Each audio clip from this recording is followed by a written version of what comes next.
Welcome to the Uptown Community Podcast, where we see what we can learn, who we can get to know, and if we can understand each other and our neighborhood a little bit more.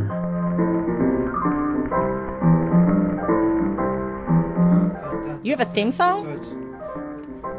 You want me to dance? I can dance. Okay, I can put a little rhythm to it. Is this the rhythm?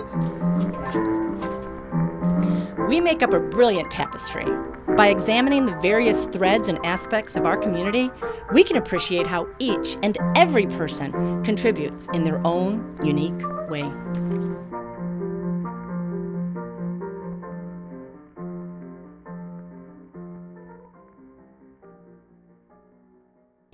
That was the theme song, and then it was some extra recordings that I don't include in the Uptown Community Podcast.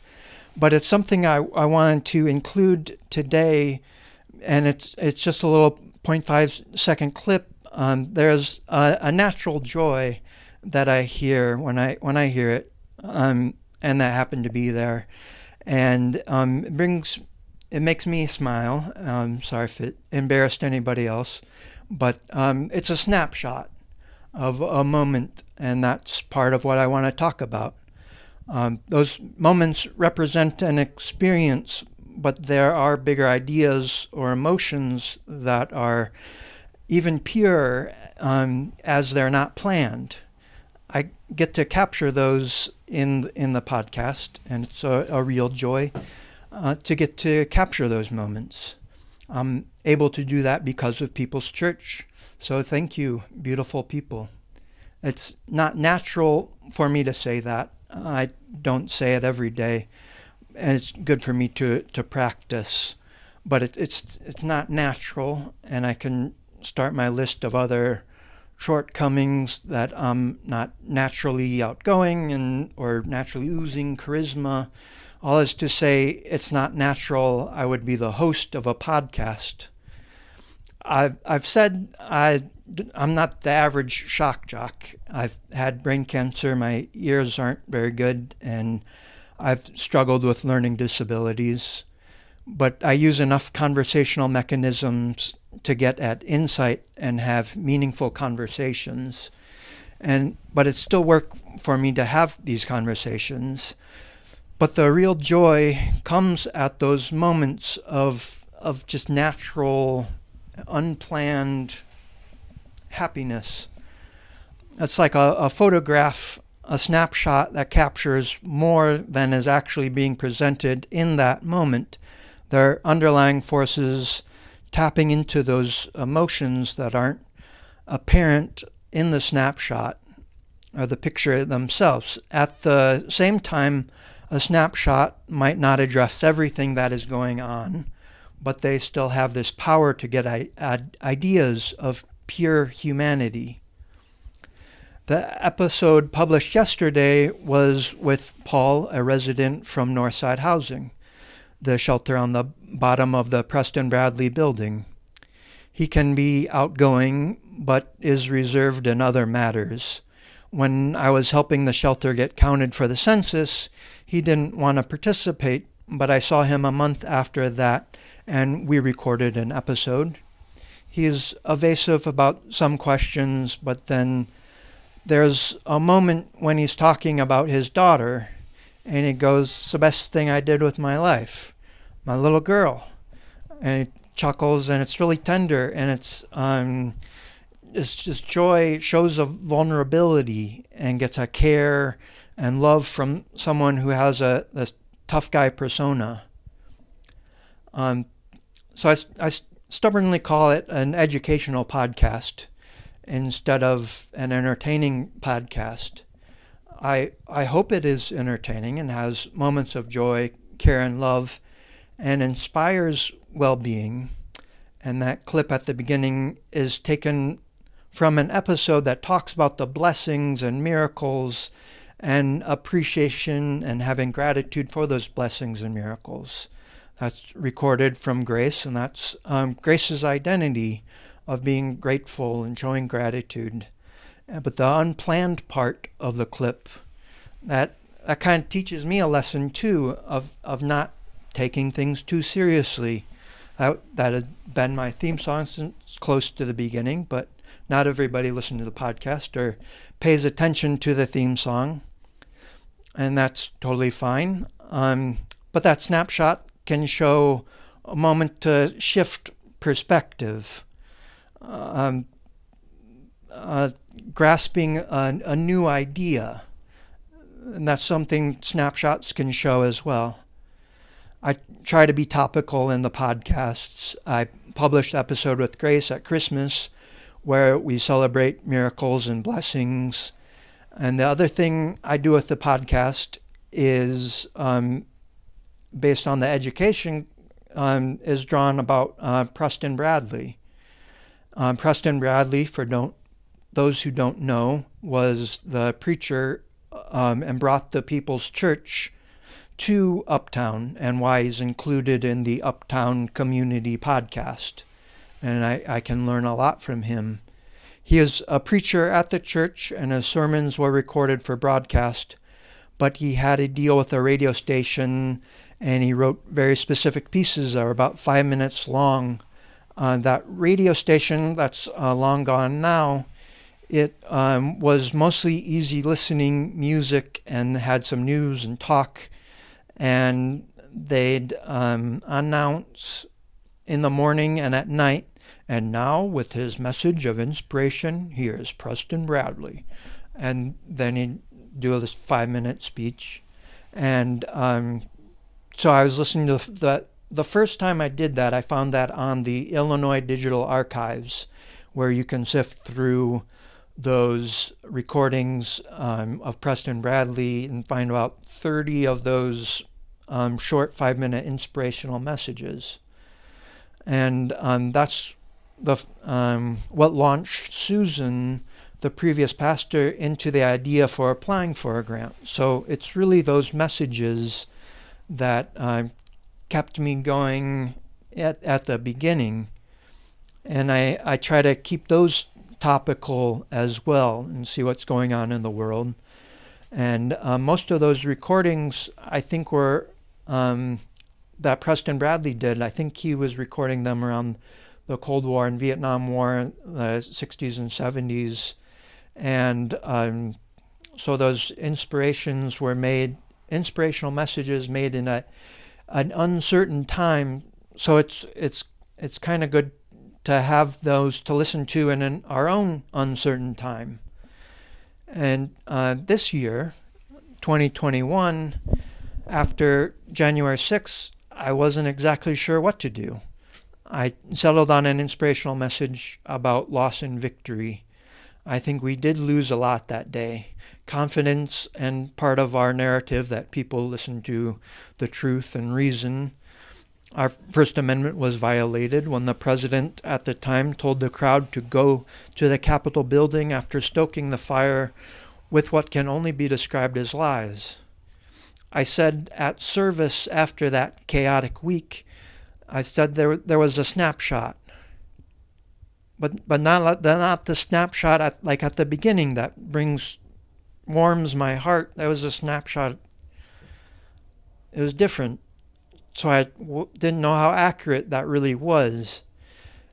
But the idea of the snapshot was kind of based on a message that I'll talk about, and some of the things that other people were saying at the time was the insurrection was not really who we are.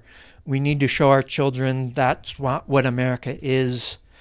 But I want to say we need to show our future generations this event and what led up to this event can never happen again. So what would Preston Bradley say? The more I know, the less I would say for certain what he would do. What we do know is Preston Bradley was vocally opposed to the KKK and of hate.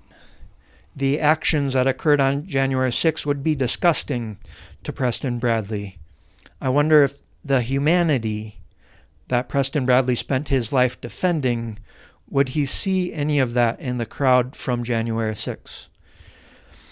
On an episode that made an impact on me, and what I'm going to talk about was kind of like unlike other inspirational messages. I didn't really agree on all of it, so it has actually kind of some build up to it, but with methodical approach, and I can get at some insight, because without a doubt he was an insightful man, and understanding those recordings are valuable. Another reason this episode is significant was I was proud of tackling the big ideas of Preston Bradley, and I forgot to check on my bike. That was temporarily locked outside, but when I finally remembered to check, it was stolen. So that sticks out. It's also a day to learn some things. I need a constant reminder that also about bike security, but what it is to be human and have a humanist perspective. I'm going to play half the episode, and he's talking about science. This is about 2 minutes, and he's talking about space. He goes, the moon is our neighbor. We talk about space as man has never even conceived space before. The moon is becoming our neighbor. We're thinking in terms of proximity.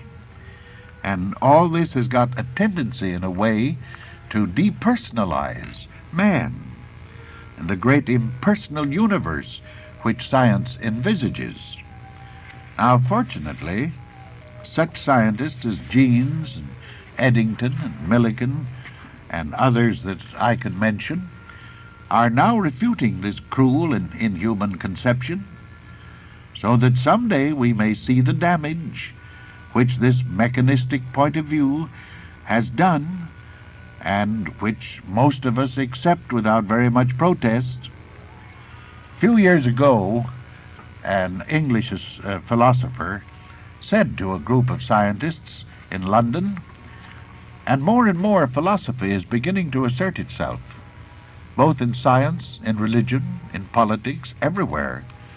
People are beginning to delve into the philosophic background of these matters, and that means they're beginning to think more.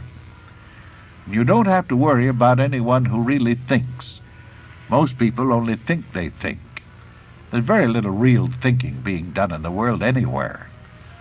Most thoughts are just copycat thoughts, and there's very little individual thinking being done. But this English philosopher, addressing a group of scientists in London, he stood up and he said, from the standpoint of astronomy, man is negligible. Well, did you ever hear such a foolish and absurd statement as that? And it was so absurd that an idealistic scientist arose in that it was a great meeting of internationally known men, and he said this profound thing: gentlemen, what the distinguished philosopher has just said is most interesting. Yes, from the standpoint of astronomy, man is negligible. But remember, gentlemen, that man is the astronomer. There would be no astronomy without the astronomer. There would be no chemistry without the chemist. Man is the very heart and soul that gives reason and intelligence and significance to the whole idea. You can't just conceive of a universe without man being in the picture. It's man's brain. It's man's heart. It's man that is first highly sensitive to the cosmos. The cosmos would go on its way through infinite space without any trouble at all. But no concept of it would be in existence if you didn't have the mind of a man somewhere. It's man that is the center of the universe. Man is the significance of the universe, and for man has the universe been designed. Keep looking up. So now I know humanity is the most important takeaway from that message, and I play and pause a lot in that recording, and then I kind of add some commentary, and my first thing would be to go change it from it's man, rather it's humanity. At the time I was recording this podcast, science was prominent in the news. President of the summer of 2020 was dismissing science like he did his whole career.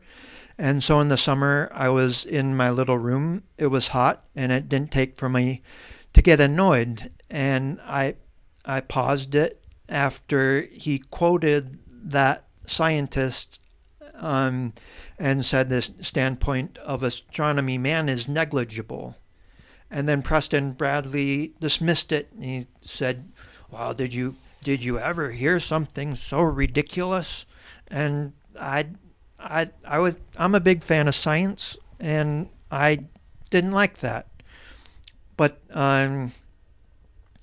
so I made it through the complicated episode, and I'm not playing the whole recording here, but I have it labeled "The Standardization of Values" is the whole clip. He starts off by saying the regulatory process of science, and what he says is a mechanistic ideology is bad, and that science just comes off as the bad guy. In the summer of 2020, I was seeing some people say science wasn't getting everything right about the pandemic. And it's true that science has changed over the course of the pandemic. What Preston Bradley says is science is dehumanizing the importance of humanity. The unhuman cosmos is something separate from understanding our own humanity. In the episode I put out after the insurrection, Preston Bradley says he thinks it's insufficient to say God is in heaven and all is right with the world. He says God is on earth. If the blessings and the miracles of God are all around us. As Preston Bradley says at the end of these little inspirational messages, keep looking up. I've found that in a poem talking about the azure hues reflected in a puddle. It's actually a poem, like all poems, it can be continually thought about. I can talk more about that in the future. But what I want to say today is that a puddle, if it's reflecting the sky, can be almost like a snapshot. On January 6th, we saw a puddle left over from the rainstorm of flies that came from that president at that time. I think it's an accurate thing to say that a takeaway would be we saw a snapshot of the ugliness of America and really how ugly it has gotten. We saw the hate that was on full display and the lies that fueled that rage. Another analogy could be a snake spitting venom. The venom is a poison in our country, and we cannot ignore that poison. We must kill the snake, but continue to see people. Because it's man. It's man. It's humanity. It's humanity. Let's see hate for hate, love for love. Let's see love within people and God within love. Look at what's around you. Mind the puddles. Sometimes we have to look down, but don't forget the world around us. Be aware that God and love are around us. Glance down every now and then. Keep your sneakers clean. And above all, keep looking up. Thank you.